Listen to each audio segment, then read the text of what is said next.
Ekitongole eky'amakomera olunaku olw'eggulo kyalangiridde akaseera ak'obunkenke mu makomera gonna mu ggwanga. Kino nno kye bayita stand-by class 1. Tegedde. Era ng'ebimu ku birimu bwe butaddayo kukkiriza musibe yenna kufuluma bweru wadde okukyalirwa mpaka 2025/18 omwezi gwa January omwaka ogujja kitegeerekese. Kino okimanyi nti kitegeeza nti omuvubuka Allan Mujune eyasibwa awatali musango si waakuddamu kulabikako okutuuka mu nnaku ezo.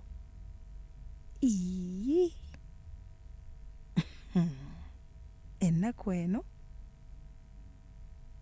okuwulira okusaba kwe okweyimirirwa ku kakalu ka kkooti nako kulibeera eyo. Nze nakugamba nti ekyalo kireka B tujja kukitambula mu kaweefube gwe tuliko ow'okulaga ensi abantu abamu nti bali mu makomera baabasiba naye nga tebalina musango.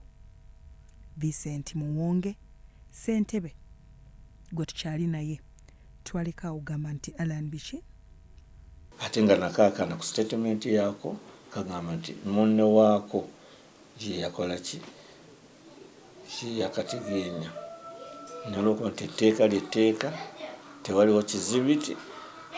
Omwana ne bamuteekayo mu kkomera up to now kyakyaweereneba n'omusango ogwo naye nga tubadde twagala bwenkanya. Omukyalo oyo aveeyo ayogere ddala ekituufu kuba n'omwana akyayogera ensonga mpozi nga yabyerabira naye yayogera ensonga ezo nti so ono ba Allan lwakuba bali babiri naye olwokuba nti ono yali mu trend y'ono enmity and hatred in between ne batwalamu ono. Gwe ssentebe w'ekyalo kino kyonna bwe watuuka mu kifo we bagamba omwana we bamusobezaako ki ekyakujjira mu bwongo? Nange neewoonya nti banneyiba ne bagaana okulaba n'abaana banne ne bagaana okulaba kubanga batwabuuza waliwoko abalala abalaba nti nedda.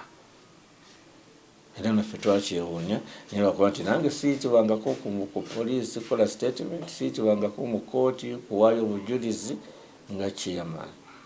Ne tulowooza nti waliwo engeri eryawo wakati ebintu bino engeri gye babyangulyamu speed.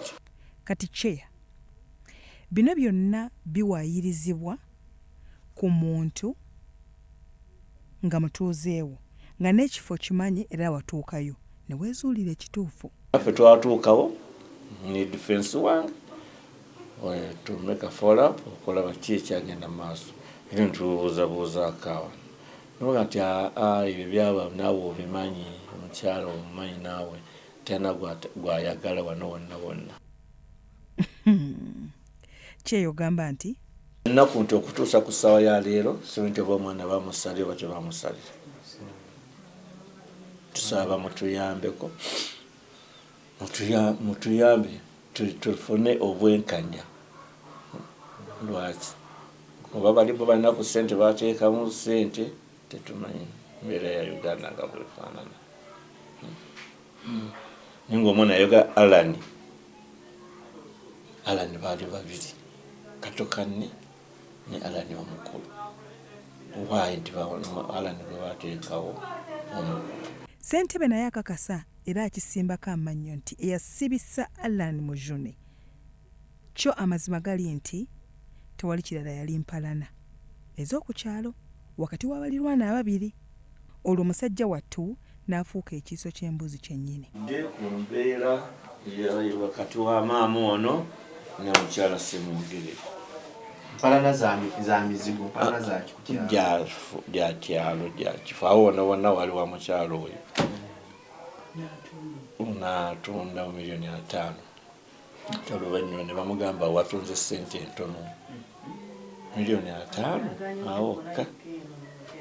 Kati nga naawe wennyini yatunda era naye alemedde obulemezi waali ako era kiba nti bamuteekako bwe kati ebbanga ddene nnyo. Statement zaffe gye ziri eri Ekibuli era ab'Ekibuli ne bajja ne tuteeka olukiiko ku Church of Uganda bonna batuuze ne tubayita bafune obwenkanya era balabe omukazi namusanga bagumusalira nawo nga gwe watunda. Bikyali lino biwanvu. Tulina okulaga ensi omwana w'omuntu gwawangaala naye kyali munda mu ye. Ebikira ku bino tujja kudda nabyo enkya. Bya Robert Mutebi ne Yasin